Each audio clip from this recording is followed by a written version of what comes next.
Well, here we are, folks. Another Tuesday evening and another opportunity to catch up with me, and this time with Leith. He's teed up, ready to come in a couple of moments. We'll just let the pre-show run for a little while, just while people come in. We've got quite a few on already. Nice to see everybody here. Nice to see some new faces as well as some of the regulars.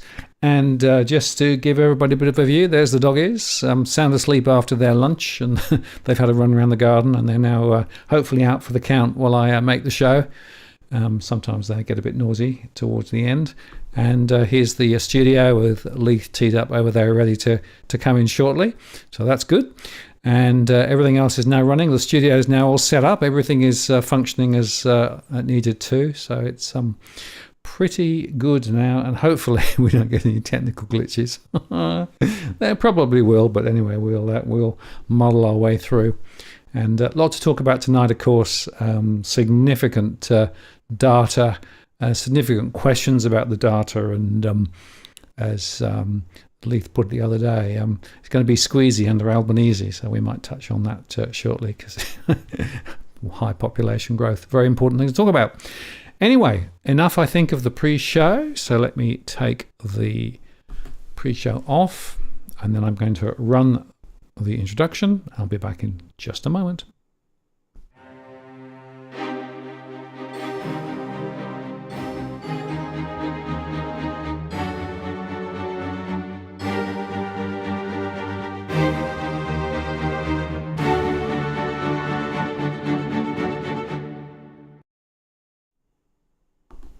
Well, good evening and welcome to this live stream on the 19th of September 2023. Martin North from Digital Finance Analytics here.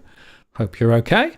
And nice to see everybody on tonight. A lot to talk about. Just before I bring Leith in, let me just remind you, as I always do, that we don't provide specific financial or legal advice on the channel.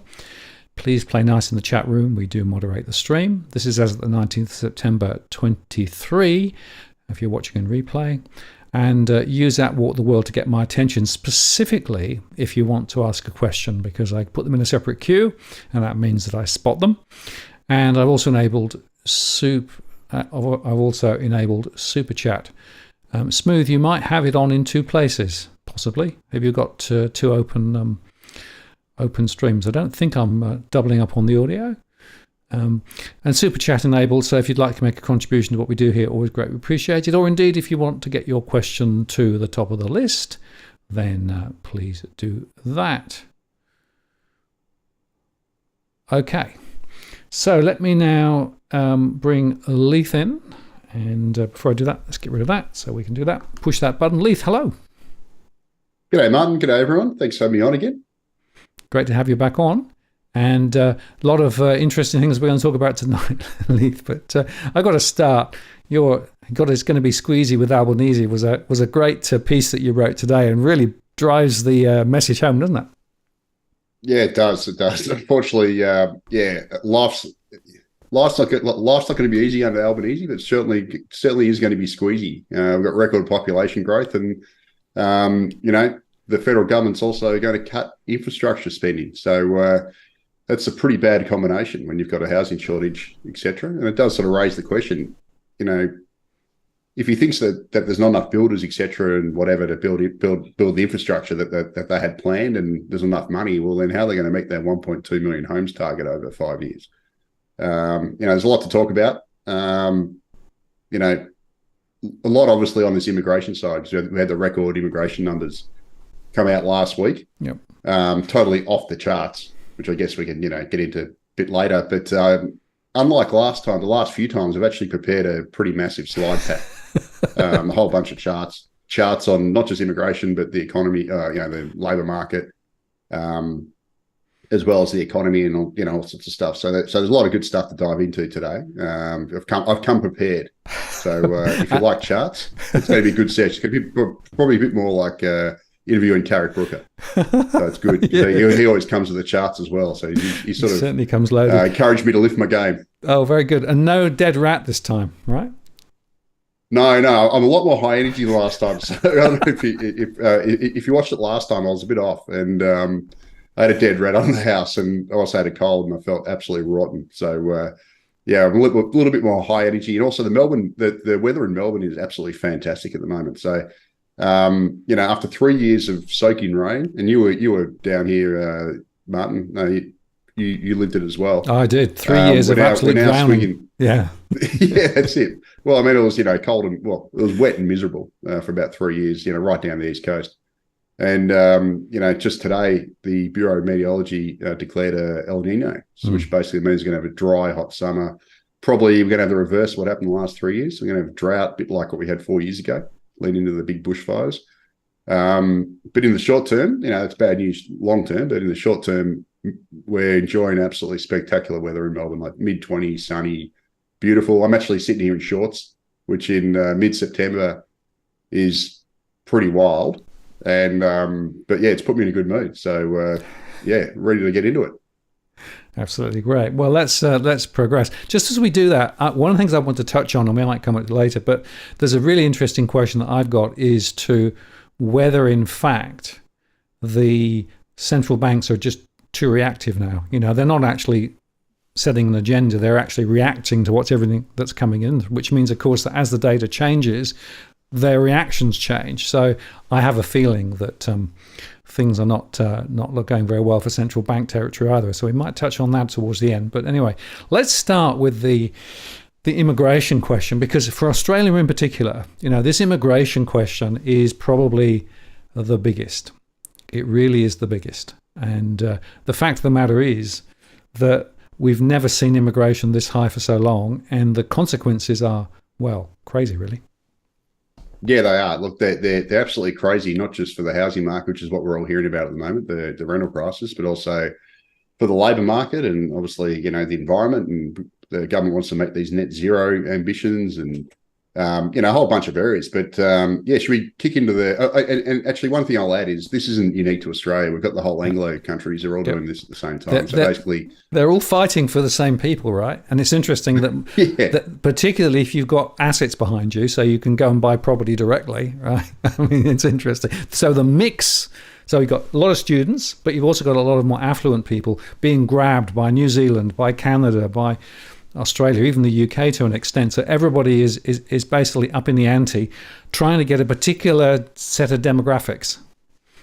Yeah, it's crazy. So, Australia's obviously got record immigration, which I'll touch on in a second, but Canada hit 1.2 million in a year in the year to March. So they had 1.2 million population growth, but basically 98% of it, I think, was from net overseas migration. Yeah. And New Zealand just last week, year to July, just reported record net overseas migration as well, and as well as record population growth. So basically the three countries, in the UK obviously reported strong immigration as well about 3 months ago. So, all the sort of English-speaking Anglo countries are all doing the same thing at the same time, and probably with fairly similar results, I'd say. I'm not so sure about the UK. You can probably talk about that, but definitely, New Zealand and Canada especially. Canada and Australia are basically on. We're sort of running 6 months behind them, but it's same kind of problems: per capita recession, housing crisis in Canada, just like us. Rental crisis. You got a sort of left-leaning government on the nose, a bit like what's happening in Albanese, just leading us probably by about 6 months. So we're all kind of headed in the same stupid direction. And something, we should have not rebooted after the pandemic this way, but here we are. We've gone doubled down on what didn't work the previous 15 years. That's right. Well, the definition of insanity, right? Doing the same thing, doing expecting the same thing over and over again. Different outcome. Australia are the professors of that. So, anyway, but I guess we'll probably touch on it later. I mean, the Australian Treasury's got a lot to blame for that one, I think. Well, I have this theory before you get into the charts that actually it is the Treasury that's the real problem here, right? They've got a very strong neoliberal perspective, a very distorted view of the world, and they frankly influence everything, right? They're sitting in on the Reserve Bank meeting and steer it. They're obviously influencing politicians and government policy. So actually, if you want to solve the Australian problem, you've got to actually solve the Treasury problem. Yeah, and it is sort of tail wagging the dog. So at least on the immigration thing, and I know this, and I think I've said it in previous ones of this. I worked at the Treasury from 2003 to 2006, and I went in there as like a wide-eye young dude in 2003. And the first day when we went in there, all the new recruits go in and you get you have your meeting with the secretary. And back then it was Ken Henry. And he indoctrinated us with this 3Ps. This 3Ps well-being framework is what they called it. And basically the whole notion was Australia's well-being is determined by three key factors. So it's productivity, participation, and population. So basically, productivity is self-explanatory. More productivity is good, boosts living standards. High labour force participation's, good, except probably not so good if it means people working more when they don't want to. But it's overall it's good.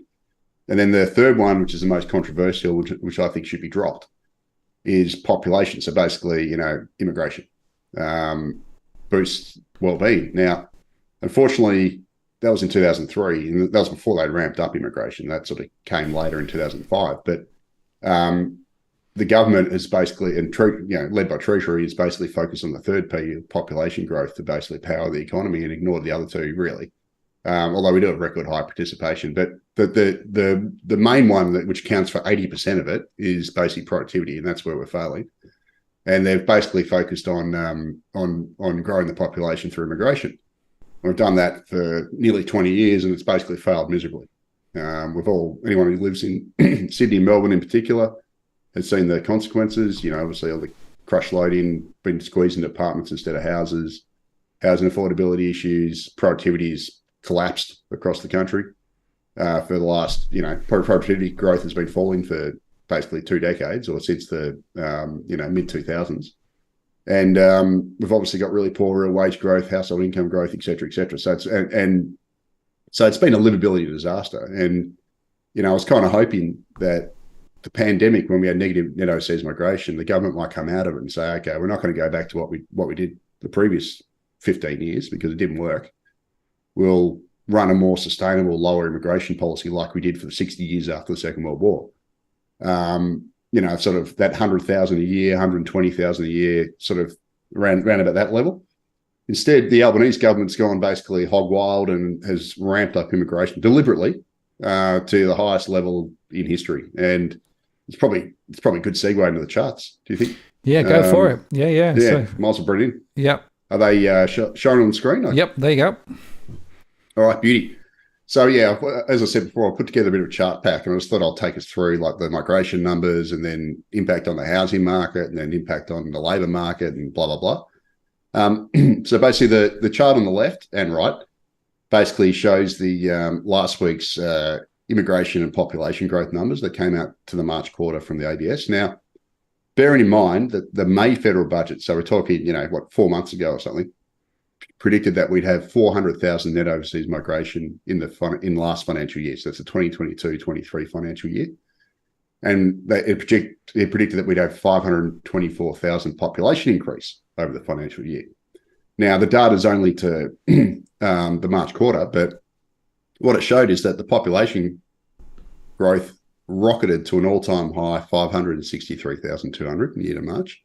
And that was driven by net overseas migration of 454,300, which is smashed, obviously, with 3 months to go in the financial year, smashed the budget's projections of only a few months ago. And you can see it on the left chart there. That basically tracks Australia's net overseas migration all the way back to Federation. And basically the post-war average up until it ramped up in 2005 was about 85,000 net overseas migration. And we're now, we've just done 454,000. And as you can see, it's absolutely off the charts. Like it's just, if you thought it was big, the biggest year of immigration we had before that, I think, was in 2016 when we had 260,000. That was a little spike just here. And now we've gone right up here. It's ridiculous. And then on the right-hand side, I've just basically done a sort of shorter-term chart of just population growth against immigration. And again, it's the same story. The population growth basically tracks immigration. It's just a bit higher because natural increase. Now, the thing of that is natural increase actually is increased by immigration. So if someone comes over here directly, they hop off the plane as a migrant. A couple of years later, there's a good chance if they're young, they're going to have children. But those children aren't counted obviously as immigration; they count as natural increase. So if you increase immigration, you also increase natural increase. That's what basically grows the population base over time. Now, that's only to the March quarter. What we also got the week before, and this data is only preliminary and it's only an estimate, but we also got the national accounts for the June quarter. And according to the population numbers using that, and this chart comes from Cameron Cusher from PropTrack, who did a good job doing a great chart, and I couldn't be bothered replicating it because it's such a good chart. And what that basically suggested was that Australia's population grew by 626,000 in last financial year. So again, that's about 100,000 more than the May federal budget said. So we've got an absolutely booming population growth here, led by immigration. And, I'd argue that this immigration boom has been deliberately engineered by the Albanese government. It took to the Jobs and Skills Summit last year, and it's done a whole bunch of other things to effectively turbocharge migration in the country, mostly through the student visa route. First of all, extended post-study graduate visas by 2 years. So basically, if you finish a course and you graduate as an international student, you can now get pretty much 4-year study visas pretty easily now. Previously, it was 2 years. The government also spent $42 million and employed an extra 400 staff, so that takes about 600 in total to clear this contrived 1 million visa backlog, which they've been talking about when they came in. And they've basically been rubber stamping as many visas as possible. The hilarious thing about it was the Immigration Minister, Andrew Giles, in December said that, that they'd almost halved the visa backlog. So they'd rubber stamped, they got down to about 600,000 in December. Well, he came out about 2 weeks ago and did another tweet where he said, good news, we've almost halved the visa backlog. We've got it down to 600,000. So effectively, it's unchanged from what it was in December to now. And the reason for that is because the applications are just pouring in. They keep rubber stamping them, but they're just more and more coming in. So they're basically just rubber stamping as many approvals as they can. And they're basically using this contrived 1 million visa backlog as an excuse to just keep the pedal on the gas for immigration. So on top of those things, the federal government also raised the permanent non-humanitarian migrant intake by 30,000. They've also raised the humanitarian migrant intake by about 6,000 or 7,000 to 20,000. They approved 66,000 pandemic event visas in their first year. So what those were basically temporary visas that they handed out during the pandemic. When migrants couldn't go home, they basically gave them these temporary visas that allowed them to work, etc., until the pandemic was finished. Well, the pandemic finished, the Albanese government came into office, and they kept handing out these visas. And they basically give these migrants first full work rights. So they did another 66,000 of them. They after media backlash, they finally shut down the rort about a couple of weeks ago. They've also prioritised offshore visa applications over onshore. So they basically said, if you're coming from overseas, we'll prioritise your rubber stamping your visa over whether or not over you already been here. And that was basically a way to get more people into the country. They also, a few weeks ago, removed a requirement that international students need to acknowledge that they're not applying for that they are not planning to migrate here as part of the student visa application. So previously, they had to sign a declaration saying we're coming here to study, not to migrate here. They got rid of that. And last but not least, the Albanese government a few months ago signed 2 migration agreements with India, which basically allowed Indian students and workers to live in Australia long term. So if you're a student and you're from India, you now get a 5-year work visa under this agreement, and you also get an 8-year post-study work visa. Well, that's just red rag to a bull for Indian students. They've also signed mutual recognition agreement, which basically says if you're educated at an Indian university, your qualifications are now considered that you were educated in Australia. So you basically get mutual recognition for your qualifications. So that wouldn't have had an impact yet, but that's another thing that's probably going to ramp up immigration numbers going forward. Now, in terms of what's actually driving this latest boom, it's pretty much Leith, let me just ask you a question. Your charts actually aren't in projection mode. I'm not sure whether you intended that or whether you actually want to try and switch it into projection mode, which would make the charts... yeah, I can do that if you like, for sure. Yeah, just try it. That's easier. See whether it works. Yeah. That should be a lot better. Sorry about that. My computer updated to Windows 11 or 12, literally before I came on, and it's just it's the whole formatting is different, so I need to get used to the whole new setup. No, that's filled the screen. It's just easier to read with a couple of people suggesting you should try it, and that's a lot better. Yeah, great. Oh, no worries. Yeah, sorry about that. Sorry. Yeah, so in terms of what's driving the net overseas migration, well, it's all it's pretty much international students.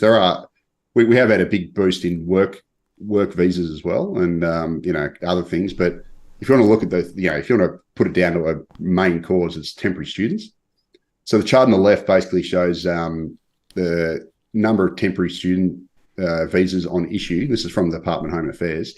Now that as of July, there was 654,870,000 temporary student visas, and that's up by about 300,000 on what it was in June 2022. So it's basically, I'm comparing July to June. So all these figures here up to 2022 are June 30, and the 2023 one's actually July 31. That's just the way the data is. They do quarterly, and then they give you a monthly update.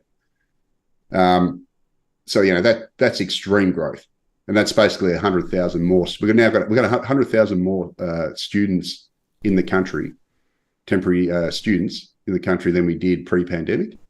I should have put this chart in, but I didn't. There's also we've also had an increase of 100,000 in temporary graduate visas. So temporary graduate visas were about 90,000 June 30 last year. They're now 190,000.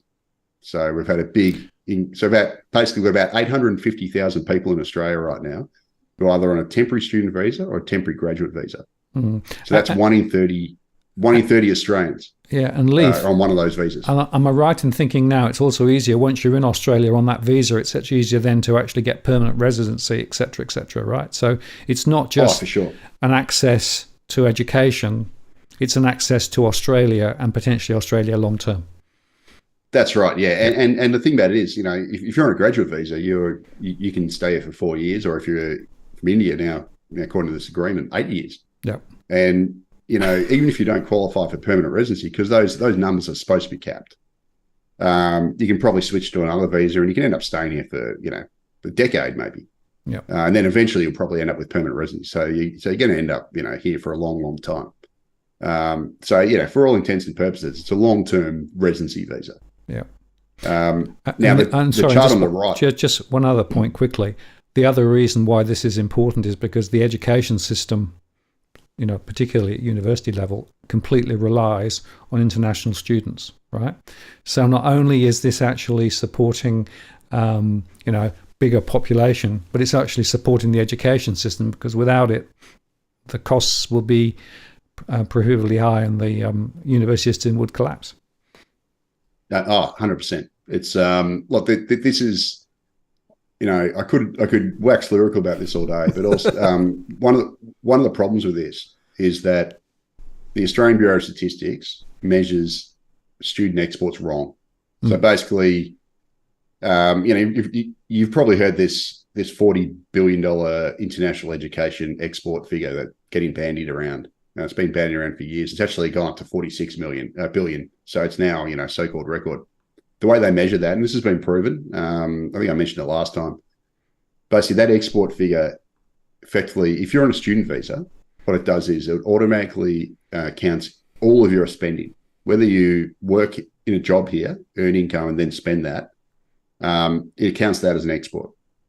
So, for example, if you're someone from, say, India or Nepal, you come over here with a couple of $1,000 with your plane ticket, a few weeks accommodation, whatever, to study in a vocational education hairdressing course or something. You come over here with nothing. You start work straight away because they have basically work rights. So you start doing whatever to earn a crust. You pretty much all your income is coming from employment income, just like me and whoever else who lives in Australia. And then if you pay rent, you pay for your course fees, you pay for your living expenses. Under the way the ABS does it, they count that as an export, which is absolutely farcical because most students that come here, China's the one exception where less of them work, but pretty much everyone else, majority of them, or overwhelming majority of these students work while they're in Australia. And all that expenditure from that income earned in Australia is counted as an export, which is farcical. Yep. So basically, if I change my designation as instead of being an Australian, citizen, permanent resident, whatever, if I change my designation to an international student, all the income I earn doing macro business and everything else would suddenly be counted as an export under the ABS's definition, which is farcical. But unfortunately, what it does is it basically makes this sector sound really valuable to Australia. It's like it gives Australia this valuable export income, supposedly. And then the government so it gives the whole education industry, the university, et cetera, more lobbying clout. And then the government's basically pandered to them by basically opening up all these migration pathways to get more students in to increase this mythical export number, which isn't really an export. It's complete farce. But that's basically, so it's a classic case of the universities and higher education providers privatising the gains from this immigration, while the costs are socialising the rest of us, through the rental market and all this other stuff. It's crazy. But there's another chart on the right. Yeah, sorry, to forget to that, the chart. And just to complete that picture, what that means is that the so-called trade surplus, on the positive trade balance, is being supported by an economic principle that actually is incorrect. That's actually what it means. Statistical trickery. Correct. Yeah. It's complete statistical trickery. Now, the thing about it is, it's like, a tourist that comes over here, that's a genuine export in almost all circumstances, except, I guess working holiday maker, I'm not sure how they count that while they're working, but, most tourists come here, though, if you're come from America, for example, to attend the Soccer World Cup, the Women's Soccer World Cup. You earn your money in America, you hop on a plane, you bring over a bunch load of savings, you spend on hotels, whatever, and then you go home. But that money was earned in America and then spent in Australia. So that's an export. Instead, with the students, they come over here with not much. Then they work and they live here long term. And what they spend is pretty much earned in Australia. But then that's all counted as an export. It's a complete farce. But that's basically the statistical trickery that's basically underpinning the whole scam. Yeah. And then, and then the government likes to tout how important it is. Now it's a third biggest export behind iron ore and, coal and whatever. When really it's not. It's not at all. It's all just economic activity like you or me, Anyway, so the chart on the right, so the one on the left was Home Affairs. The one on the right is the ABS. And they do monthly visa arrivals data, and that basically shows that a record 294,000 net student visa arrivals, net students arrived in Australia in the year to July, and that drove a 503,000 increase in net visa arrivals. So, again, whether the data matches up perfectly or not doesn't really matter. It just basically gives you the figure that we've got record numbers of student visa arrivals right now, and that's basically what's driving. What has driven this record surge in net overseas migration. There is other stuff like the net people on employment visas also went up by 250,000. So that was a lot. But the main driver is the temporary student visas. Now, you don't have to be rocket scientists to know this is having a massive impact on the housing market.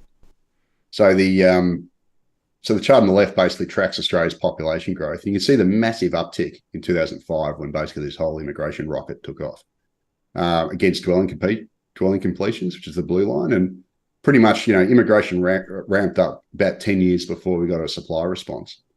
And we had a sort of supply response for about 7 or 8 years last decade where we built a record number of homes. But now that's come off at the same time as we've got this absolutely extreme, unprecedented record immigration. And the impact of it is shown on the right. And this chart comes from Shane Oliver, who put it up last week. Fantastic chart. And basically it shows that the rental vacancy rates collapsed to its all-time low, whilst we've got double-digit rental growth across the capital cities. Now, we all know this. Anyone who lives in Australia has been hearing about the rental crisis for the last year pretty much. You see all the reports of rents rocketing, people having to move into group housing, increase in homelessness and whatever. This is the primary cause of that has been the federal government. It's been the Albanese government doing all these measures and deliberately ramping up immigration to levels we've never seen before. It's absolutely atrocious for equity and that sort of stuff. Of course, it's also helped to obviously support house prices. So despite the fact that, according to CoreLogic, the house prices bottomed out on the 7th of February. This is according to the daily index. And after that, we actually got a 100 basis point rise in the cash rate and mortgage rates. But because of this huge immigration, the rental prices, etc., that's driven a 7% bounce in house prices across the 5 major capitals, and that's been led by Sydney and Brisbane. Sydney's now slowing, Brisbane's now accelerating, but pretty much all the capitals have rebounded, and this has primarily been caused by the whole, unprecedented rise in immigration, and the rent, obviously the shortage of supply, and it's created FOMO because people are basically, they don't want to rent because rents are rocketing at double-digit rates, and it's horrible, and they don't know if they're about to get another rental, and it's just created this FOMO in the market. And pretty much the only person that I know that actually picked this was Stephen Koukoulas, the Kook. I thought it was crazy at the time, but he sort of picked this last year, and to his credit, he's got it right. So, and extraordinary circumstance. You don't usually see house price rebounds happen when you had tightening monetary policy, and obviously a pretty severe contraction in borrowing capacity. But here we are, absolutely absurd, abnormal market. Surge in rents and rising prices thanks to Albo's mass immigration. And the other impact obviously is on the labour market. Yep. So, the jobs market. So what I've got on the left is, this is from the monthly ABS labour force release. And effectively the labour supply, because of this extreme immigration, has basically grown at twice the pace that it was pre-pandemic. So, it obviously fell. The labour supply growth shrunk almost to nothing during the pandemic when we had negative net overseas migration. And now they've come back. It's stronger than ever. It's grown at an absolutely absurd rate. And the chart on the right actually shows that we've almost caught up on the lost immigration from the pandemic. So the green line there shows the pre-COVID trend, and basically what the civilian population aged over 15 would have been without the pandemic. It just grew at the previous pre-pandemic rate. And as you can see, we fell way behind that, and now we've just about caught up, and probably in a month or two we're going to be level, and then we're going to surpass it. Yeah, and one of the questions with regard to these sorts of numbers, which I come to, is that we've got more people working multiple jobs. You saw that in the most recent data, right? And you can make a couple of arguments. The first argument is, well, a lot of those jobs are additional part-time jobs, so people are effectively having to work more hours to try and actually get by. Even the RBA in their notes today from the minutes last time admitted that more households are getting a difficulty, right? So one of the things that people can do is to end up with working more jobs. So we're seeing more multiple jobs. And we're also seeing more hours being worked as well. So people are chasing their tails, trying to work harder and faster. So one of the interesting questions to me is to what extent this is also being driven by the economic problem that many households have, as well as more people coming into the country and creating more jobs, right? Because the net is that people are having to work a lot harder, work a lot longer just to get by, in the context where, in fact, productivity is falling, in the context where real incomes aren't actually growing as strongly as they were. So the economic dials are just off the charts in my mind. Oh, 100%. And you've also obviously got, the ABS latest cost of living indexed to the June quarter showed that mortgage interest has gone up basically, nearly doubled in the year to June. So you got households getting squeezed by obviously rising energy prices, rising rents. If you got a mortgage, your mortgage repayments have rocketed. They've effectively got negative real wage growth, and they've had it for the last year or so. So effectively, you got to work more just to give yourself the same standard of living, or to cover your rising costs. So, and that's why one of the reasons why I've got this increased multiple job holders are now at record highs. Because households are getting squeezed. But the scary thing about it is, sorry, go on. So what that means is, that you as an Australian, already Australia, trying to perhaps get more hours, you're now competing with all of these other people who are also coming into the country. And some of those people coming to the country seem to be more willing to work for less. Oh, so, 100%. Especially, so it dampens. Especially given our major... Yeah, absolutely, and our major source of students is India, Nepal, Pakistan, places like that, like very, very poor nations, obviously, where people, they're not coming over with a lot. They're not rich students. They're coming over with not a lot in their back, and they got to basically, do these sorts of jobs. And I guess it's been covered up a bit by the sort of, we had a pipeline of unfilled jobs over the pandemic. So when the government ramped up stimulus, then we also had obviously negative net overseas migration. We had a whole bunch of unfilled jobs. Now that pipeline is shrinking. And in fact, this is sort of shown in the next chart on the left-hand side. We've got the Seek employment data, which came out actually today for August. And basically you can see that the job ads is falling. It's still, elevated. But the bigger factor there, and this is the more important one, is actually the blue line here. And that shows the number of applications per job.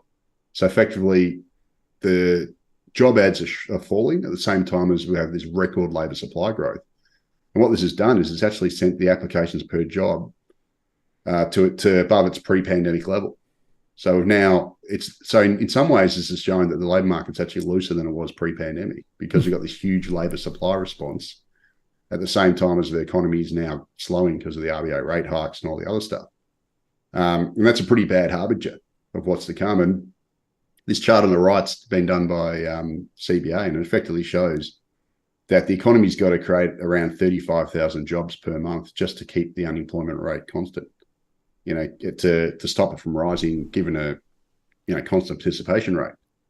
So we've got a situation where the economy's got to produce a hell of a lot of jobs just to soak up the migrants coming to Australia. And, with the economy slowing, that seems incredibly unlikely.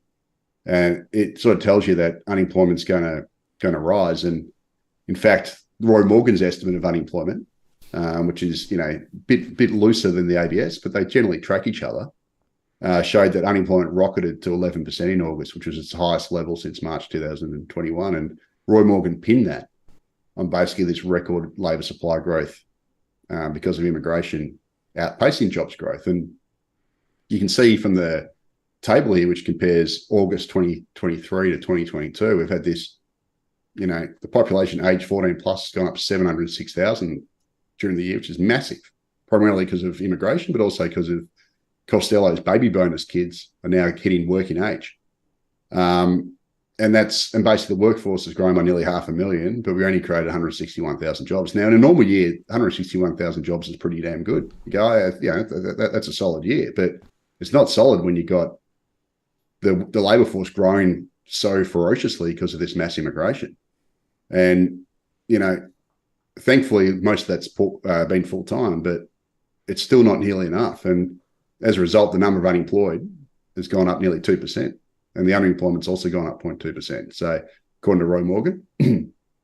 And this should, it hasn't yet hit the ABS's, measure of unemployment, but it should, because the chart on the right here, and this was done by Justin Farbo at Macquarie Bank, he charted basically this blue line, just showed you applications per job, against the official ABS unemployment rate. It's a pretty good leading indicator of where the unemployment rate's going to go. And as you can see, it looks like it's going to shoot up.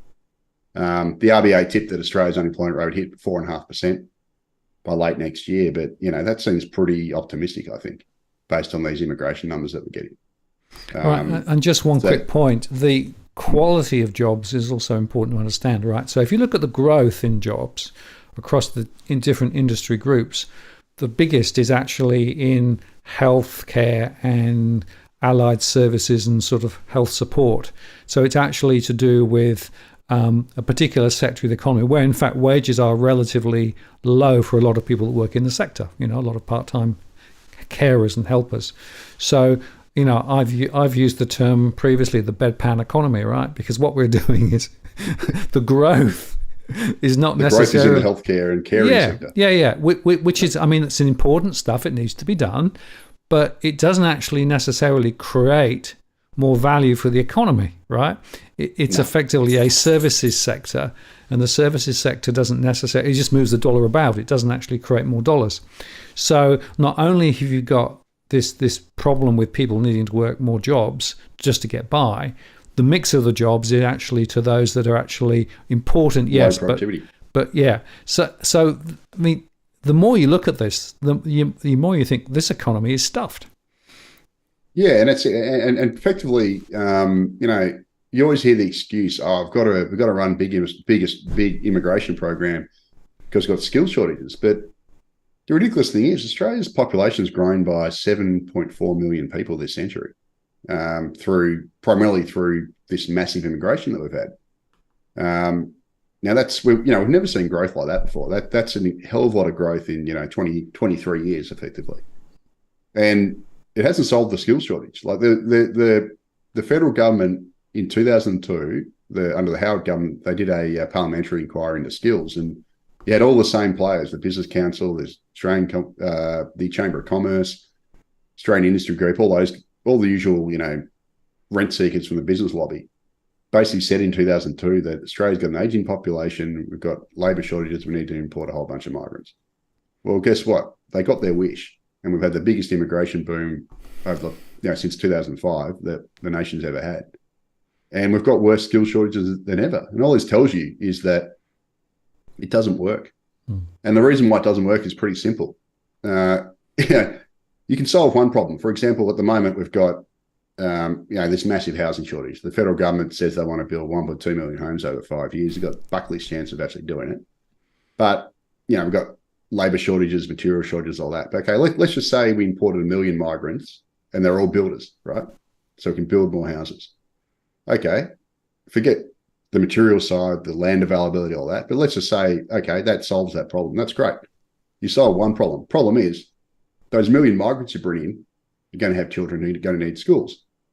They're going to need hospitals. They're going to need road space. They're going to need all the other stuff that people need when you have population growth, all the people servicing, all the infrastructure and everything that go with it. So you're just going to create all these shortages in other areas. So the solution then is, I've got to bring in a whole bunch of nurses and doctors to go and fill the hospital and medical shortage that you've created. So we do that. And then we need dentists. Okay, so import them. So you import all these people, and then it just creates, and then you're back to having a housing shortage because you've imported all these millions of people to cover the migrants that arrived last year. And that's effectively what we've been doing for 20 years. We've just been trying to band-aid over, solving a shortage here and a shortage there and whatever, and it's just created shortages in other areas, and we've never actually solved the problem. And that's basically the Australian economy. And the solution is always just to have more immigration. It just creates more problems than it solves. It's just it's bonkers. And it's worth saying, of course, the high immigration, which is supported by Treasury, also supported by big business, right? Because big business want more people to sell stuff to if you're actually in that end of the market, or you need more people to work in your business and you don't want to pay full wages, you want to pay lower wages. So there's a huge lobby in favour of this big Australia, big economy, et cetera, but it's interesting. Always follow the money.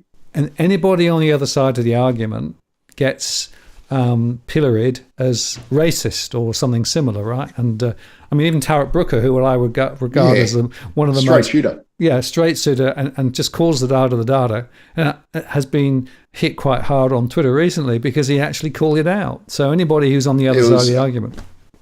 Yeah, so, anyone if you want to go to Macrobusiness today, I actually slammed, Dr. Demography, Professor Liz Allen, who's calls herself a demographer, but it's just really a shill for Big Australia. She basically had a go at Tarek Brooker, who's a bloody legend, quite frankly. But he's he's an honest guy, right? He's an independent. Like, there's not many truly independent economists out there, and he's one of them. Most of them are paid shills for some sort of industry, or they work in some lobbying capacity, some sort. They're paid from a. They work for the Business Council, whatever, they're paid for them, so they got to talk to the company line, etc. Tarek's not one of those people. And he wrote a very straightforward, factual, I don't know how you can fault him on it, because I read the whole thing and I was like, where's the issue with this?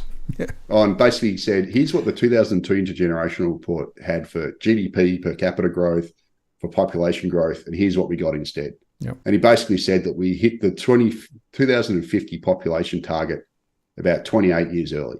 And he didn't even say because they ramped up. He just basically did a factual thing. And this Dr. Demography, Liz Allen person, basically said that, the article's a disgrace. People shouldn't, the media should not report these things unless they first talk to a demographer like her. Well, basically gatekeeping the discussion. And it was, bloody poor form. And luckily, about 50 people came out and slammed her for it and just said, say why he was wrong and argue the point. Don't go ad hominem, which is what she did. Yep. And, mate, I've copped this over and over again. Abel Rizvi, he's another one of these guys who just calls me racist, calls me whatever, has attacked me for years. And guess what? He's always wrong. He's always wrong on this stuff. And I've been hitting back, punching him back the last few weeks, just, picking apart his arguments, because he's another one of these guys who wants to gatekeep the discussion and basically talks down to anyone who wants to talk about these numbers factually. So Tarek copped it. I've been copping it for years, and it's a disgrace. We should be able to talk openly about this stuff. I don't see what is racist about talking about immigration numbers. Immigration is the everything issue. It's one of the reasons why I've got a bloody housing shortage. We're not attacking migrants. We're attacking excessive levels of immigration, which is basically what the government is doing. And this hurts the migrants the most. They actually tend to be, people who are obviously poorer because they don't have, family wealth, they haven't been here for long enough. They tend to come over here with not much. And they're the ones who get displaced the most when you run these huge immigration programs. So, the whole thing is just a farce. We should be allowed to talk openly about this stuff. And, I've been doing it for years and I've been copping it. Tarek copped it. It's not good enough. It shouldn't happen. I agree. Well, Anyway, one of the reasons why DFA is here is to try and have these debates, because the mainstream doesn't want to have them. The other point, they don't want to have it because they're losing, and they're losing the narrative, and people like Tarek and I live rent free in their heads because they don't want smart people to actually question this stuff and actually have the data to back it up. Yes. So they're scared. So the easiest thing to do is just call someone racist and to try and shut down debate, and that's what they've been, trying to do effectively. Playing the race card. Or playing or deferring to authority. You don't have the authority to talk on this. You're not a demographer. This sort of thing. So Liz Allen basically used the vibe. Was her whole argument, whereas Tarek actually used hard fact and numbers. Exactly. And anyway, she went after the wrong target, basically. Yeah, and I'll make one other quick point. You mentioned the migrants being caught in the crosshairs here. One of the interesting observations in my survey, I still run the surveys, rental stress is highest amongst first-generation Australians. So in other words, those new migrants have basically paid top dollar to get into rental, and now they're struggling, right? So the rental stress is higher there than anywhere else across the various segments. Yeah, and they'd also probably struggle the most for pay the mortgages because there's no bank and mum and dad for them. Correct. So, if you want to talk about, helping migrants, well, don't make them compete so hard by, basically flooding the place with record numbers. I mean, we would not be having this discussion if the federal government in 2005 had not gone from this, which was sort of the normal levels, to this. We wouldn't even be having this discussion. It wouldn't be a problem. And problem is, they decided to just ramp it up for no reason. It was never taken to the Australian people are going to do this. And we've seen the results. We've all lived through it for the last nearly 20 years. Like we all know it's not working. It's obvious it's not working. But but we're not allowed to talk about it. Like it's just insane. Like we've got the worst housing crisis in living memory in generations right now. But we're not allowed to mention immigration. It's not the cause. Of course, it's the bloody cause. You can't grow the population by nearly 630,000 people in a year and not expect there to be major stress on the housing market, especially when you've got builders falling over left and right. You've got high materials costs. You've got all this other stuff. Of course, it's creating the problem. And, don't run it so hot. Like we shouldn't have even gone back to the old model after COVID, let alone doubled down on it and gone bigger than ever, which is basically what this Albanese government's done. Yeah. They didn't take this to the Australian people. They actually said in December 2021, Albo said that he wouldn't necessarily support the Morrison government's 160,000 permanent migrant intake because he said we should be training Australians instead. Well, guess what, mate? You raised that to 190, plus you've just brought in all these temporaries. So, he effectively said that he was going going to potentially run a lower immigration program, and he's done the opposite. So he's basically lied to us as well. So, come on. We're going to keep talking about it. More and more people are talking about it. And this is why, Abel Rizvi and, Liz Allen and all their cronies are basically spitting the dummy, because they're losing the narrative, because everyone's talking about this now. And the emperor has no clothes. And I come back to my point I made earlier on, that a lot of this is driven off the Treasury ideology, right? Because effectively they are independent of the two sides of politics. So never mind who gets in. This Treasury mantra that you discussed earlier on, which is pull the lever, pull the lever, pull the lever, right? Irrespective of the consequences, is actually where the root cause of the problem lies. Yeah, and just on that, there's one of the reasons for that is the Treasury cares about the federal budget. Right? So I've talked about this previously. We've got this vertical fiscal imbalance in Australia, where basically 80% of the tax revenues are raised by the federal government, and the states and local governments take the rest. And what this means, the problem with it is that the federal government collects all the income tax, and they collect all the company tax. And for them, immigration is fantastic. It's great for the federal budget. We saw it in the last federal budget. So, the reason why it's great is obviously bringing a whole bunch of people. They obviously, most of them work, so they pay income tax, and you end up with a whole bunch of extra income tax receipts through population growth. As well, they boost company profits, so you get more corporate tax receipts. So for the federal budget, it's great. Problem is the cost of population growth, whether it's infrastructure, social housing, services, so nurses, doctors, and all that sort of stuff. That's pretty much all funded by the state governments. So the state governments are the primarily responsible for service delivery and infrastructure. They cop it in the neck in this high immigration, because they don't get much of the revenue gains. They get a little bit through obviously stamp duty, etc., because it props up the property prices. But the lion's share of the income tax, the tax revenue goes to the federal government, but most of the costs go to the state government. So you got this kind of, problem with incentives there. And that's one of the reasons why, Victoria and New South Wales in particular are absolutely drowning in debt right now, because they've tried to, the last sort of 10 years, they've basically flogged off everything they can that's not bolted down, and they privatised everything to try and get some quick money in the door. They've also invested in all these hideously expensive infrastructure projects, which, when you grow so quickly in cities like Sydney and Melbourne that are already built out, you've effectively have to retrofit your infrastructure. And that's incredibly expensive. So if you want to build a new road, because there's no more land available, you got to basically do a tunnel. Tunnels cost, up to $1 million a kilometre. $1 billion a kilometre. And, in some cases. So your infrastructure is hideously expensive. And the way they've tried to get around it is all these public-private partnerships. So, you got all these corporations like Transurban now fleecing us. I've said this last time, you try and drive around Sydney now, you get stung with a toll road anywhere you go, because it's just toll roads everywhere. So one of the problems is Treasury doesn't account for those costs, because the costs don't fall in its ledger, but it gets all the gains through the extra tax revenue. So it's another reason why it always supports this big Australia stuff. It also allows the government to claim that the economy is not in recession when it really is in recession. That's the point of these charts here. The national accounts were released 2 weeks ago, and they showed that Australia's real GDP per capita fell for 2 consecutive quarters. So we're basically in a per capita recession. And what that basically means is the overall economic pie is growing slowly. So we got, I think, 0.4% GDP growth in the June quarter, but because the population grew by 0.7% through this huge immigration, the pie is growing, but everyone's share of the pie is actually shrinking. And it's shrunk for 2 consecutive quarters. And you'll see in that chart on the left, we've had heaps of per capita recessions, or, negative quarters of per capita GDP over the past, even during Australia's miracle, where we went 17 years or whatever it was without a recession, we actually did have them. It's just that they were papered over by this huge population growth in Australia.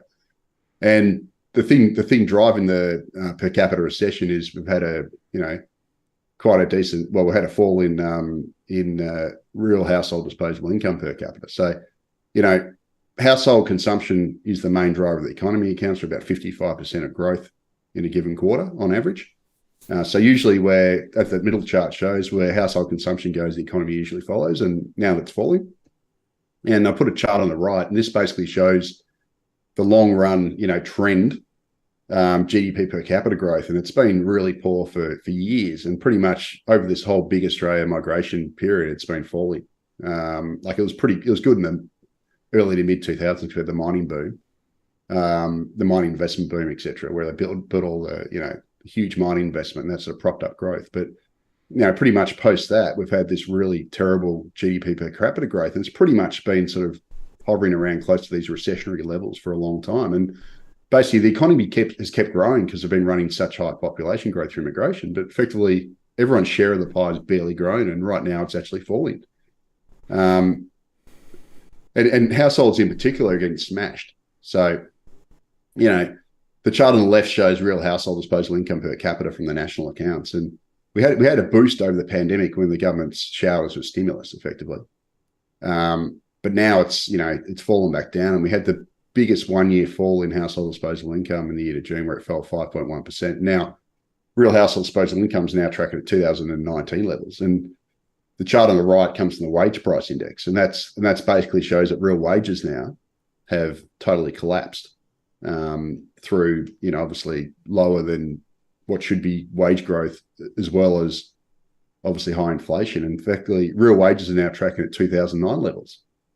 So we've got this situation where basically households are getting absolutely, wrecked at the moment. And that's basically what's driving this per capita recession. And there doesn't seem to be, much light on the horizon right now.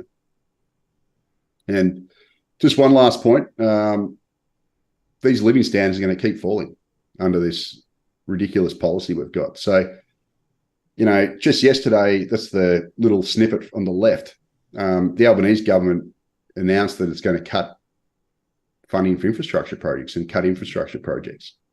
It's basically going to delay or axe $33 billion worth of projects. And this is coming at the same time as it's obviously running the biggest population growth / immigration program in the nation's history. So, we need infrastructure more now than ever if we're going to keep up with this huge population growth. And yet you've got the federal government planning to cut it.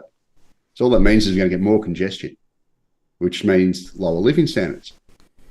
At the same time, just today, it was announced by the Bureau of Meteorology that basically we're going to head into a period of El Nino, which is the opposite of what we had the last 3 years, which means we're going to have a hot, dry summer and probably years of hot, dry weather, the reverse of what we had 3 years. And it was only 4 years ago, as we headed into the Black Saturday fires, that Sydney's water supply was tracking at around 20%.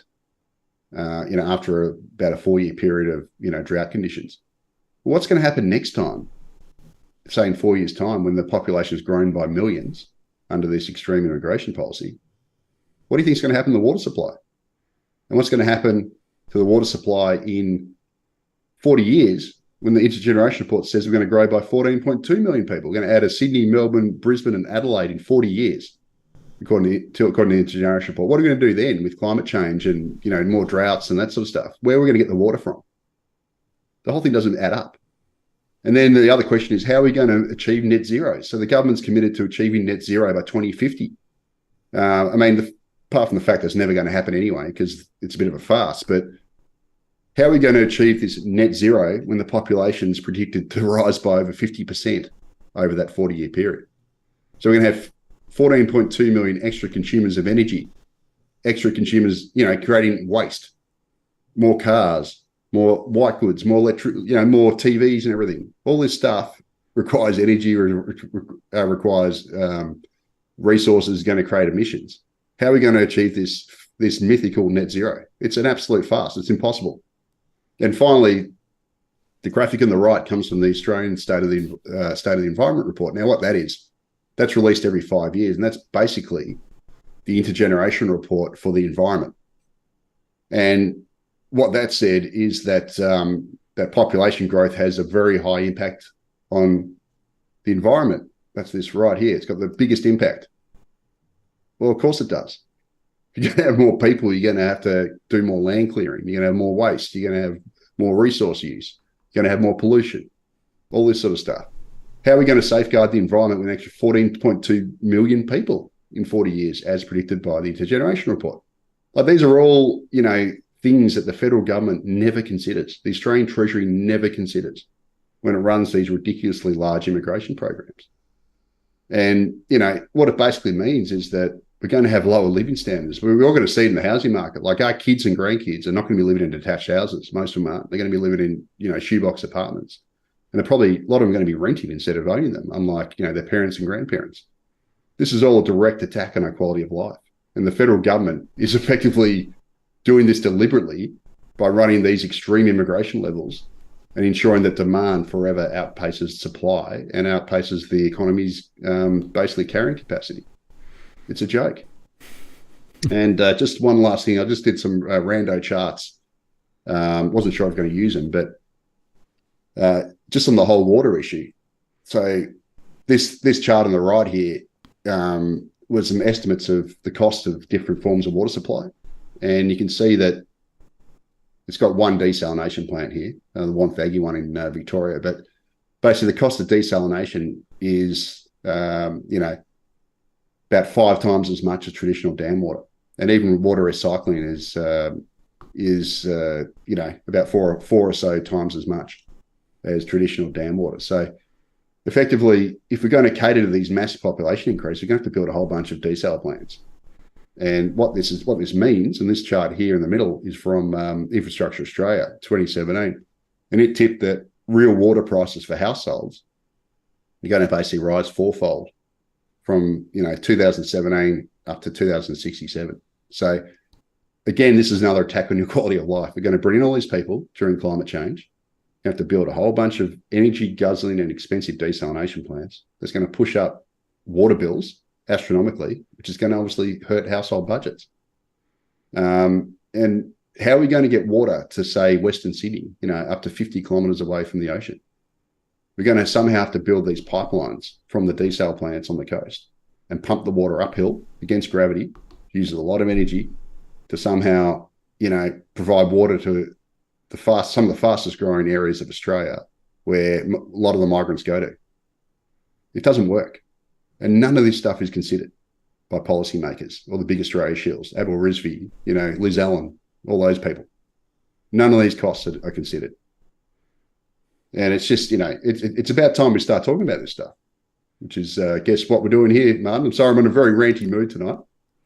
That's good. Keep ranting. I mean, this is important stuff, right? And it doesn't get enough of an airing because everyone's worried about, well, is inflation going to go up or down or whatever, or what's happening in China. This is long-term stuff. But these questions are the fundamental questions because they come actually to what sort of Australia do we want? What sort of Australia are we going to get? How big a gap is there between what we want and what we're going to get? And the truth is, it's been messed over, right? And basically this massive population boom that we're talking about is going to reduce the living standards for everybody in the country. And it's going to make it harder for people to actually get ahead. It's going to actually force a lot of people to move further out. So if you look at where a lot of the growth in populations, it's, Western Sydney or whatever, well, which, by the way, there's no infrastructure at all out there, So what we've actually done is we've reduced the standard of living. And we are accepting compromises in terms of building up higher and building smaller and all those things because housing affordability is off the scale. The point is, this isn't a happenstance. There's a series of settings and policies and strategies that have been in place for the last 20 to 30 years, which have created this monster. And yet, almost everybody in the sort of the mainstream conversation ignores it and just talks about the things that are, of more immediate impact. These are critical questions, Leith, really critical questions. Oh, 100%. And this is why I always call immigration the everything issue, because it affects pretty much most aspects of your quality of life. It affects whether or not you can afford to live in a house or you have to live in a shoebox apartment, whether you can ever actually own a house or you're forced to rent it. It affects obviously how long you spend stuck in traffic. It impacts whether or not you can find a seat on a train or on a bus, whether or not there's, you can find a spot at a park or a sporting field, whether or not, you can water your garden because if you're lucky enough to have a garden, because there's water shortages, et cetera, et cetera. Like, it's just everything. And also you're obviously, how much smog's in the air, all sorts of stuff. And it it's basically the everything issue. Yet some people don't want us to talk about it. And we should be talking about it because we've deliberately gone down the road of doing this here, the last 20 years. We went from normal, sustainable, whatever. You could easily plan for it. We could build enough houses. It was good, moderate growth. Under these sorts of net overseas migration things, in 2002, the 2002 Intergeneration Report basically forecast or projected that Australia's population would be its current size, what it is now, 26.4 million, by 2050, right? That was under net overseas migration. That was assumed to be 90,000 a year, which is basically the post-war average. It was actually a little bit above the post-war average, but basically this red line. So, if we'd done this for the last 20 years, we would not hit our current population until 2050. And we wouldn't be having these housing shortages. And we wouldn't be having this, we wouldn't even be here talking about it right now. We'd just be like, yeah, it'd all be cool. Cities be growing at a gradual pace. We'd be providing enough infrastructure, all that sort of stuff. Instead, they just started to ramp it to these sorts of levels. And as a result, we've hit this population, projection from 2002, 28 years early. And now by 2050, our population, by 2063, our population's, tipped to be over 40 million people. And it's like, well, what are we doing here? Like, why do we have to run it so hard? Why are we doing this? It's been thrust upon us because, somehow talking about this stuff, you're not allowed to talk about it because if you talk about it, you're a racist. And that's basically the excuse. It's like, you must not talk about it. And the housing crisis has nothing to do with this. It's because of, poor government policy. Well, the poor government policy is doing this. Like, the fact of the matter is we had the biggest ever housing construction boom ever last decade, right? We built 223,000 homes in what was it, 2016, I think it was. That was our biggest year ever of housing construction. Yet the federal government has said we're going to somehow magically do 1.2 million in 5 years, starting from July 1 next year. We'd only ever hit over 220,000 once in our history. And magically we're going to do 240,000 for 5 consecutive years? Come on. Who actually believes we're going to do that? Nobody. The developers don't believe it. They literally went to the AFR, property forum last week, where Nigel Slattery, who's a developer in WA, basically he tipped that we'll at best do 560,000. I think he said. So he said basically half, less than half what the 1.2 million target said. Tim Gurner, who's copping it in the neck for obviously stupid statements last week, he said that we're basically going to have our worst ever housing crisis. That's what he told the forum. Nobody believes they're actually going to hit this 1.2 million target. Yet, they continue to gaslight us, saying they're going to do it. And even if they did, it's not going to be enough because they're growing the population by this. It's too much. And you can see it's too much. And the other thing is, even if we could magically hit the 1.2 million target, or we repeated what we did here, what's the quality going to be like? A lot of this was high-rise apartments. We all know how that turned out last decade. We had flammable cladding. We've had huge structural defects. The Opal Tower, Mascot Tower, all those sorts of things. We've had reports of huge, in Victoria, in Melbourne, we've had massive problems with balconies that are unsafe. We've had water leaks. The problem with it is if you try and build houses too quickly in order to keep up with this rampaging population growth, you're going to obviously, compromise in quality, which is exactly what we did last decade when we did this. We had this huge high-rise construction boom. We built a whole lot of crap that was cladded in flammable cladding that, has obviously suffered from a whole bunch of construction faults and has left a lot of people in a lot of trouble. Well, if we do this on steroids and try and do it again for 5 years, but do it at a higher level, and we rush it, we're obviously going to have worse quality again. And we're going to be left with more high-rise garbage. Like, we could avoid all this if we just simply lowered population growth to these kind of levels. We could actually take our time to build proper quality stuff. It's not rocket science. None of this is rocket science. But but we're not allowed to talk about it, because if you talk about it, you're racist. And it's just ridiculous. Like, the defenders of this stuff want to try and make you believe that running these immigration levels at these extreme levels, at the extreme levels we're doing, doesn't impact housing the market. Like, the housing market's all about supply. BS, it's about demand. Look at this. As I said, we had the highest supply ever in the nation's history last decade, and we still didn't build enough. And the other point on the whole supply thing is the OECD housing database, I should have included that in here, showed that Australia's had the fourth highest construction rate in the OECD last decade, and up to 2020, and also showed that we've got one of the highest shares of construction workers in the OECD. Like, we're way above the OECD average for construction worker share. So it's not like we're somehow bad at building homes. Like, that whole thing that we're just terrible at building homes is a myth. We're actually pretty good at it. The problem is we're way better at immigration, and we run that way hotter than we should. And that's what gives us this permanent housing shortage. And I tell you what, if we increase the population by 14.2 million people, as projected by the Intergeneration Report, we're going to have a permanent housing shortage. Because the fact of the matter is, you cannot add a Sydney, Melbourne, Brisbane, and Adelaide worth of people in 40 years and not create problems. You're going to create a hell of a lot of problems. And, we're not building them in greenfield cities where there's heaps of vacant land and, lots of space to build in. We're basically crush loading them into, really Sydney, Melbourne, Brisbane, mostly. And those places are already built out. And, it's hard to build there. It's incredibly expensive. So we're just going to basically create a permanent housing shortage. This is inflicted by the federal government's mad immigration program, and it doesn't have to do this, but it's doing it. And it shouldn't be doing it.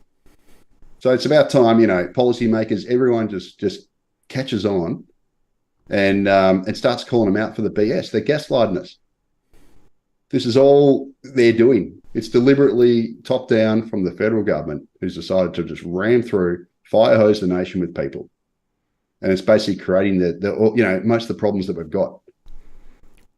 And unfortunately, it's not just us. It's the Trudeau government in Canada. They're doing exactly the same thing. The New Zealand government is doing the same thing. It seems to be an Anglo disease, and I don't know what the solution is. Well, part of it, you've got to talk about it. I guess one of the questions is, what is the steady state size of the population? What should it be, right? Because it shouldn't be where we're heading. It should be significantly below that. And there are some analyses that suggest actually it should be below 20 million, right? Yeah, well, I mean, look, the whole thing is you can't suddenly, lower the population. I mean, you can't send people out. But look, I would be more than happy. Unfortunately, you can't take back the mistakes we've already done, right? All this has been done. You've got to live with it. But I'd be happy if they just went back to these sorts of settings, and gradually over time, you'd have the baby boomers would die off, etc. And we would sort of hit that peak population, probably 35 million or something,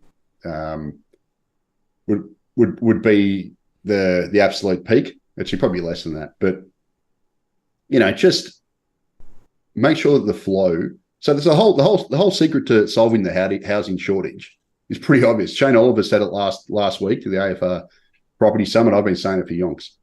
You got to make sure the immigration program is commensurate with the nation's ability to supply houses, infrastructure, and to also safeguard the environment. So it's got to be within the environment's carrying capacity. Do that, you won't have a problem. Right? Now, a good rule of thumb, I mean, I can't give you an exact figure, but we didn't seem to have these problems when we were running it like that, did we?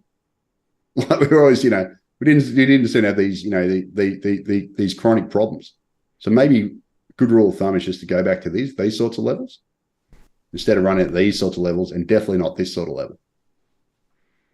That's, kind of what I'd say. Like, in terms of what the actual, and what I love to see is, instead of doing this, this referendum on the voice, which, let's be honest, looks like it's going to get smashed. And, I'd say probably the majority of people don't put it, as one of their top priorities. We should be running a plebiscite on what Australia's future population is going to be. Like, let the Australian people choose how big they want the country to be. Give them a range of indicators. So, say something like Australia's population is currently 26.4 million people. Here's what the integration report says. Well, give them a whole range of different, projections based on what different immigration rates, and let them choose what they want. I guarantee you they wouldn't be choosing 40.2 million that the integration report says over 40 years, because it's bonkers. But let the Australian people choose how big they want Australia to be. And if they come up with, if they say 30 million, well, then the federal government should then use that as the target, as to, set immigration policy around what it'll be to get to 30 million or whatever. Or if it comes out 32 million, well, then you set net overseas migration at probably that sort of level that we had here, and we'd hit it. But let people decide. But they don't let us decide. They don't even take it to an election. They just go and basically say nothing during last year's election campaign. Don't even mention it. And then once they got elected, they're now running this extreme levels that nobody wants. And every opinion poll basically tells them that this is on the nose. People don't want it, but they do it anyway because they don't care. Because they don't serve us. They serve big business. They serve the big property, and they serve the university lobby. They serve the growth lobby over us. They should be serving us because it's a democracy and they're meant to represent us. We're the voters. But they don't represent us. They represent the growth lobby, and it's wrong. Spot on. And of course, there are consequences, right? So the health system can't cope because we've got way more people relative to the health system's ability to cope. That's one of the reasons why that's creaking at the edges. The roads, of course, aren't able to cover the amount of traffic on them, so they get snarled, and that means that the time it takes to get from A to B goes down. And then the other point, of course, is that the whole structure of society gets sort of wrecked because people can't afford to buy close in because property is too expensive. They have to go further out, which means they're spending more time traveling rather than actually doing other things. And so you get these sort of weird demographic shifts as a result of it. All of it can be traced right back to the wrong migration settings, right? The wrong growth settings. I mean, it is so fundamental, and people don't want to join the dots, do they? They don't want to see, consequences of this are, consequences of this are, consequences of this are, right? And then, of course, they complain when they can't get around and can't see a doctor. But this is the root cause of the problem. 100%. And look, I obviously live in Melbourne, and I've noticed it. So I do boxing a few suburbs away, and I've noticed that my travel times have just gone like in the last few years. And I got confirmation of that in last week's demographic data from the ABS. Like, Victoria's population grew by I think it was 165,000 roughly for the year, and that means probably 140,000 came to Melbourne. It's nuts. Like, of course you're going to literally see it.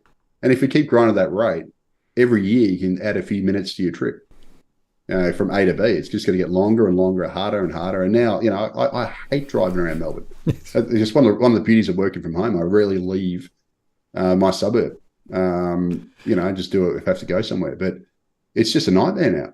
And like I don't want to be one of these nostalgia guys, but like growing up in the 90s in Melbourne was just, when I was, my 20s, was just so much easier.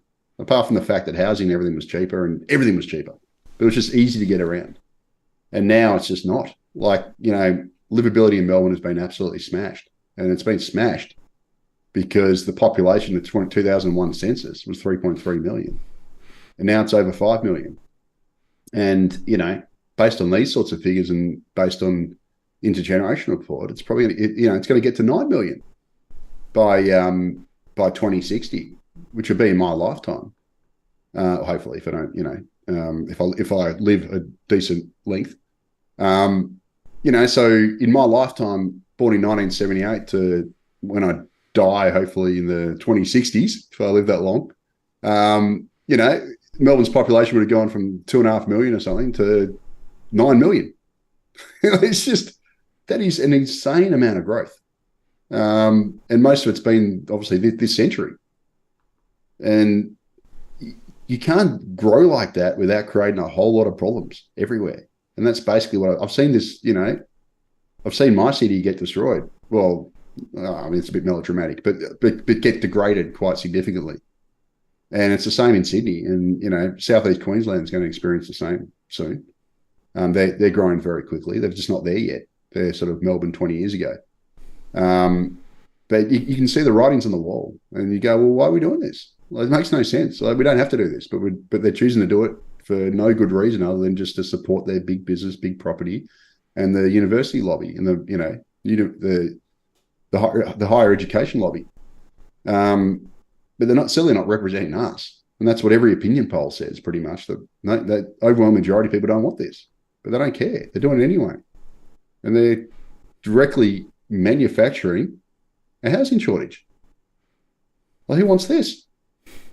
And I've got a 15-year-old son and a daughter about to turn 13. And I was just, what are they going to do in 10 years? Under these sorts of policies. It's just insane. It's like you're stealing your kid's future. Why? But they're doing it. So, we've got to call it out. Yeah, absolutely. And it's interesting. I'll give you a bit of a story here.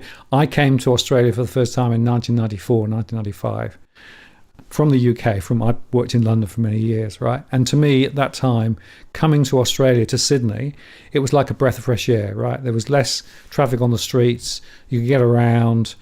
Cost of living were lower. Cost of property was lower. I mean, it seemed a perfection, right? And over the time that I was there, I saw this whole thing fall apart to the point where you couldn't get around in Sydney. Cost of everything is a lot higher. And I came back to the UK, as you know, a few months ago. Cost of living here is lower than now it was in Sydney, whereas when I came to Sydney, it was the other way around. So, I mean, if you look at it objectively and stand back, something has gone completely off the rails. And, you've got to say it's our political leaders who are predominantly responsible. And okay, the Reserve Bank did silly things with lowering interest rates and all that sort of stuff, but that was in a response to some of the other policies. But at the end of the day, I mean, the Reserve Bank's sort of a cyclical thing, but the structural stuff's the federal government. Correct. I was going to say exactly that. The structural stuff is actually a political set of decisions they take, or very importantly, decisions they don't take. So, for example, not following through on the infrastructure that's required to be able to support more people, all those sorts of things too. So sometimes it's sins of omission as well as sins of actually, getting more people to come through because they don't actually follow through. And I guess the other point, this sort of report that comes out, the intergenerational report, has been talking about these issues for a long, long time. But, they write reports and talk about it, but nothing happens. So there's a complete disconnect. It's not like we don't know this stuff. It's not like the information isn't around. It's just that it doesn't influence policy decisions on the ground. No, they just keep doing it anyway. It's like these housing affordability reports. We've had about 20 of them for the last 20 years. Yes. Every year we'll just do another. Like they should have just not done any of them because I don't know how many millions of dollars they've wasted because they don't listen to them anyway. And the last one we got under the previous government was just basically the whole terms of reference was basically to show that it's a supply problem. And the latest thing is, the gaslighting now is everyone's trying to say, we just need more supply. We've got to build, like it's a supply problem. It's not, it's a demand problem. Just look at the data. It's a demand problem. It's the number one problem. And, the whole thing's just spin. Unfortunately, and it's just about trying to pull the wool over our eyes. But luckily, there's a lot to be said for social media and the internet and all this sort of stuff. I mean, obviously, you get a lot of garbage on there and a lot of conspiracies and whatever. But it does also allow commentators like Martin, myself, Tarek, others to basically call this BS out because you have the wannabe gatekeepers like Liz Allen and Avril Rizzi, but they can't silence us. Because we've got platforms, and that's the beautiful thing about it. Like they're, at least we can sort of, alert people about these sorts of things. which is, I guess, one positive. But yeah, I just can't see it changing. I mean, if the pandemic didn't kill this, what's going to kill it? Like, I was gobsmacked that, and Shane Oliver made the point last week at the AFR Property Summit. He said, "Well, we should have." He came out straight out and said, "Look, the nub of the issue with the housing shortage is that we ramped up immigration in 2005." He just came out and said it, and he said that basically we shouldn't have gone back to this model after the pandemic, but they have. They haven't just gone back to it; they've doubled down on it and they've tried to catch up. It's Dan Tehan, the opposition immigration spokesman. Yeah, he made a good analogy. You got to give him credit for this. He said that basically, a reporter asked him, "Aren't we just catching up for the lost immigration over the pandemic?" And he said, "Well, you catch up. If you get stopped at roadworks on the highway, and you stop for an hour at roadworks, do you then drive for 200 kilometers an hour for the next hour and a bit to make up your time? No. But that's what they want to do with immigration. So the whole supply side of the economy was stifled during the pandemic, right? But then in order to catch up this so-called imaginary lost immigration, they've actually doubled the demand. And of course it's creating the problems we're seeing here with the rental market, etc. It's just bonkers. Like, why do we need to catch up? And in fact, we already have caught up pretty much. It shows you here. And we're about to overtake the pre-COVID population trend. So it's not just about catching up, it's about shooting well past it. And we're doing it, we're doing it in a really short period of time when the supply side of the economy is constrained and it can't keep up. And of course, that's what we're getting right here. Thanks to Shane Oliver. Beautiful chart that. Shows you exactly what we're getting. And it's going to get worse. So, I'm not saying the rental inflation is going to stay at around 10%. It's over 10% of capital cities. There are affordability constraints, but it's going to stay, high and higher than wage growth based on this data for, God knows how long. If they keep running immigration like this, population growth like this, we're going to have a permanent housing shortage. It's just, why are we doing this? It just makes no sense. And I think unless you look at it through the eyes of the growth lobby, then it makes perfect sense. I was going to say, for you and me, it doesn't make sense. No, it doesn't make sense. And by the way, it also sets into context the RBA and interest rates and everything else. Because if you look about the amount of verbiage it's written about what the RBA is going to do and how this interest rate of 0.25% may or may not be coming, all of that sort of stuff, the truth is that it is this high population problem that's created the financial pressure on households more than anything else, because house prices have shot through the roof. That chart from Shane shows the problem, right? The reason that house prices have gone so high is migration, as well as obviously lowering interest rates. So the property market that we've got today is a product of the high migration that we've had for the last 20 to 30 years. So it's all connected, right? And trying to sheet it back to the RBA, because the government can say, well, the RBA is independent, so what they do is nothing to do with us. What we've got is a problem that's been created by government policy, right? Not the RBA. Yeah, 100%. Now it's another thing I hate about what's happened to, I guess, the policy making in this country is they've effectively ceded control of the economy to the RBA has got one instrument, when really the RBA should be just a supplement. And it should be the fiscal policy should be basically, doing all the structural things for the economy. So you got the RBA. It's basically got one hammer, one interest rate hammer, trying to control the whole macro economy when really the federal government should be doing it. And Phil Lowe actually made that statement in his department speech. And as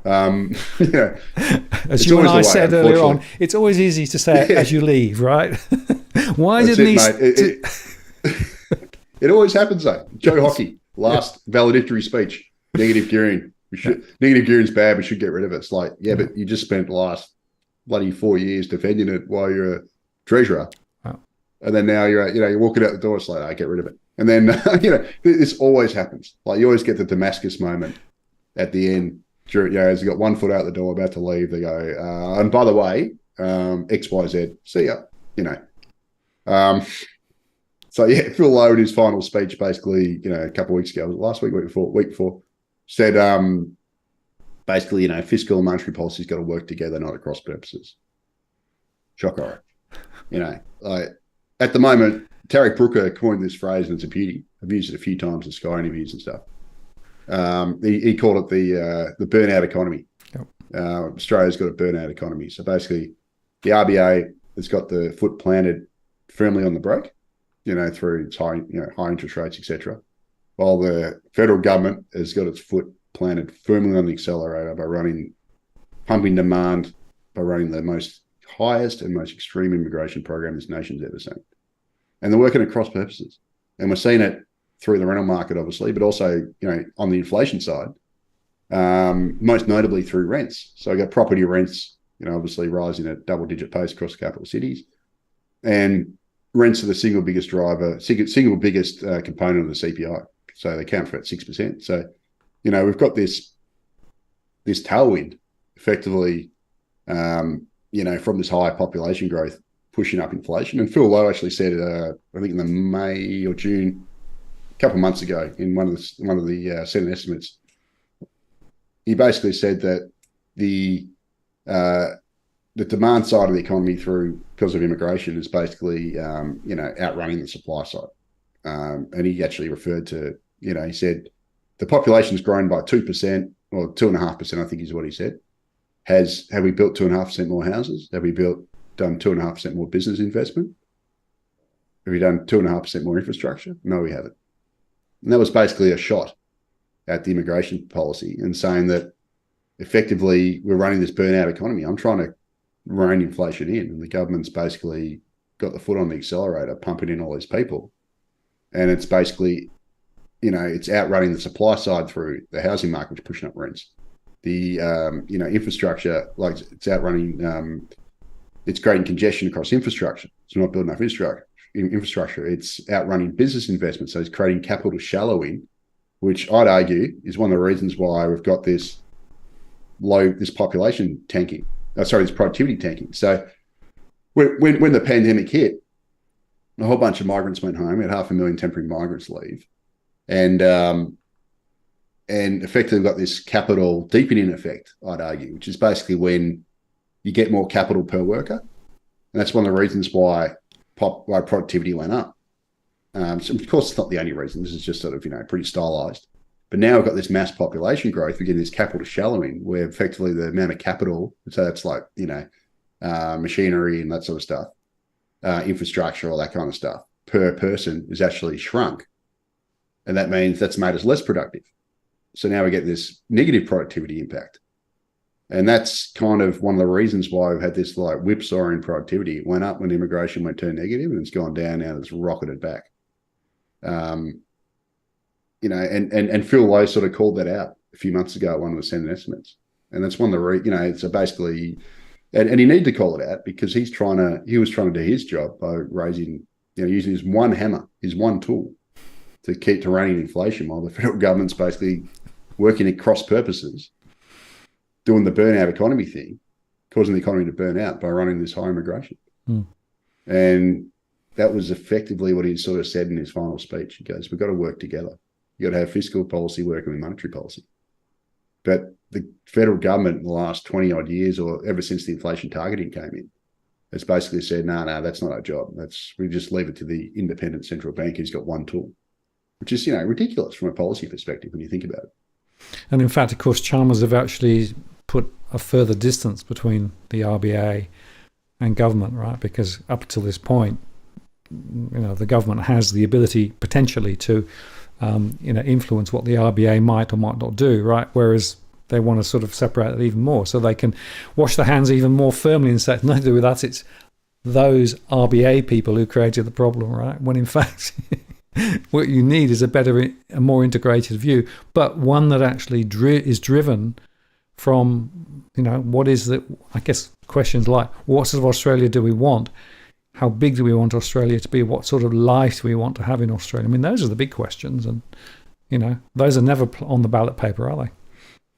No, of course not. And a lot of people kind of know it in their gut that this is happening, but they don't, I'm sorry, if you're just Joe Blow punter, he doesn't watch these sorts of shows and whatever, yeah, they probably feel that they've probably got an idea, but they don't really know because it's, it's only probably people who watch the show, you and me, who've been in the weeds and this stuff for years. Yes. One of the downsides of doing macro business for, 12 years is that you kind of see how the sausage is made because you're tracking this stuff every day. And, Tarek could see it as well. Like he's always digging in the weeds and this stuff, and it's pretty rancid when you actually pull back the onion. It is. And you see all this stuff, and then you kind of like it hit me sort of 5 years. Well, really hit me about 5 years ago. It took me years to sort of learn all the pieces.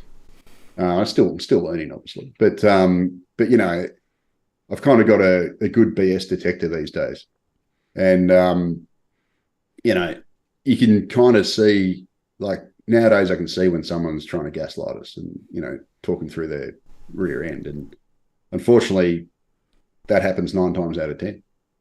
So it's it's very rare to get someone actually speak up and tell the truth these days. Yeah.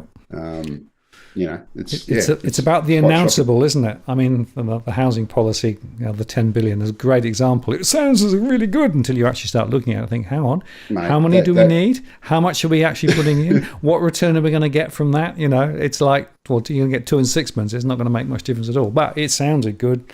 And of course, they flog it to death. And of course, the Greens now are saying, well, now we're going to focus on the rental sector because we've got 1/3 of the voting population who are living in the rental sector, so we need to be seen to be supporting them. So there's a whole bunch of political shenanigans going on here all the time. Yeah, and unfortunately, the Greens are almost, so Max Chandler Mather, who's the housing spokesman, came out and defended the big immigration a few months ago. He said that he didn't agree that it had anything to do with the housing crisis and that we need the migrants and it's great and all this sort of stuff. And it's like, for starters, mate, you were supposed to represent the Australian environment. You call yourself the Greens. As the State of the Environment report says, it's pretty much, you can't think of a worse thing to do to the Australian environment than grow the population like a science experiment. Like it's there in black and white in that report, if you bothered to read it, which your party purports to represent, which you don't. Yes. Right? Complete flog. But anyway, but the Greens, the way I read it is the Greens saying, okay, we've created this wedge. We can basically create the renters as our constituents. So they actually support immigration now. Like that's what I mean. Everyone should support immigration, but I'm talking about extreme immigration, right? They support these extreme immigration levels because it's going to make the rental crisis worse, and it's also going to increase the number of renters. So therefore, it's going to increase their voting bloc. And it's going to give them more seats, more power, more Senate spots, all that stuff. It's going to make them a bigger political force.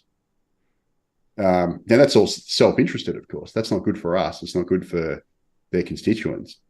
But it's good for the Greens because they can create a wedge and basically create its own, become a bigger player in the political space through this high immigration, creating the rental crisis, which then they can then wax lyrical about and pretend they care about, and then capture that side of the vote.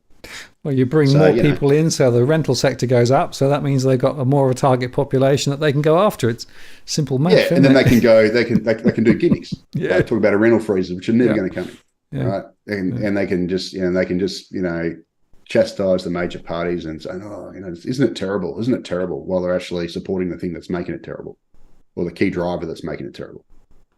So it's just cynical politics, unfortunately. And all 3 major parties are the same. Like they're slightly different shades. Tab Cola's the Greens. You got Pepsi and Coke are the Labor and Liberals, and it's all slightly different flavors, slightly different sugar content. All going to give you diabetes. If you drink too much, potentially, tooth decay and, obesity. So they're all bad, but it's just, pick your poison. You're one of the 3. So that's unfortunately the system. Yeah. No, it doesn't, mate. And if anybody, if any party should be sued for their name, actually Labor's the same. They're supposed to, Labor, we represent the working class. No, you don't. You don't, mate. The Greens, you're not an environmental party. You're an environmental destructor if you support this sort of stuff. The problem with it is everyone just can say net zero 3 times and it absolves all sins. Like you just go, oh, net zero, net zero, net zero, net zero. You say that every second word, and then you can do whatever you want to the environment. You can, have land clearing and, habitat loss and all this other stuff through this extreme, heaps of waste all through this extreme population growth. But if you just keep saying net zero, all sins are absolved. It's content-less. It's content-less. That's it. Net zero has become a marketing term at this point. Yeah. It's like, I've never understood how's it even possible to get down to this net zero, let alone when you're growing the population by 50% over 40 years, which is what the plan. Like, it's just, every time someone goes to buy us a flat screen TV, how much bloody resources are in that? Emissions and everything, and energy use and all that stuff. Like, are we going to achieve net zero because we're going to produce absolutely zero in this country? We're going to import everything. Is that? And then you go, oh, we're not created. It's created in China, so therefore it's not our net zero. Like, it's just, the whole thing doesn't make sense to me. Like I'm all for energy efficiency. I'm all for, really Australians people just need to consume less. Like, just don't upgrade your TVs as often. Don't make everything last longer is probably the best thing you can do for the environment. Problem is, if you do that, the economy collapses because the economy is based around consumption. Yes. Right. They want you to turn your phones over every year. They want you to buy a new car every couple of years. They want you to constantly buy new junk. So you throw out your old junk. But really what we should do, and I'm a bit of a tight ass, so I don't, I try and, I drive a car for, 14-year-old car, and I try and drive it until it dies, sort of thing. I'm like that with everything. But really, the best thing you do for the economy is, for the environment, is just try not to consume as much and make whatever you buy last till it dies. It's about sustaining long term rather than built-in obsolescence, which is what so much stuff has, right? Yeah. Yep. And one of the biggest farces is when someone said to me recently, because I drive an old Falcon, and it's it's a 2004 Falcon, I think it was. I bought a GFC for like 10 grand, best buy ever. Anyway, it's getting a little bit long in the tooth now, but I don't want to get rid of it until it dies. So it's just, it's getting close now. But, someone said, oh, you should buy a more efficient car. I'm like, yeah, okay, whatever. And they go, well, you should buy try and buy an electric car. I'm like, well, for starters, it's, expensive. I love to buy one, but they're super expensive. And I'm like, well, what do you think is going to happen to that car when I get rid of it? It's going to go straight to the tip, right? And me buying a new car, okay, might be more fuel efficient in the short run, but there's a hell of a lot of embedded energy that's gone into buying that car, into making the car, and all this energy and resources and everything. You're better off just using the one you got and driving it for as long as you can, just rather than getting rid of it, goes to the scrap heap so you can have a marginal improvement in your energy use on the next car. It's like, you're not going to replace your phone for another phone that uses 10% less energy. That's just because a hell of a lot of energy goes into making the phone in the first place, and resources and waste and everything. So you're better off just holding on to everything for longer. But the problem is, if everyone did that, we'd have a depression because the whole society is built around consumption. Correct. And that actually it doesn't really work. No. But it comes back to the fundamental question, which is perhaps where we should close the show tonight, which is, what is society about?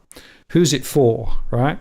And if it's actually ultimately to make big business richer, and the owners of big business richer, and to do that, you need more people to buy more stuff to be able to keeping buying more and more. That's one future, but that's not a future that necessarily is sustainable, nor is it actually particularly useful for those people who are caught up in it. But it is actually the rat run that most people are on, unfortunately, because that's the way that society has been built. So the question is, what's a better alternative? There are alternative models, there are different ways of doing it, but only if we actually change the rules of the game.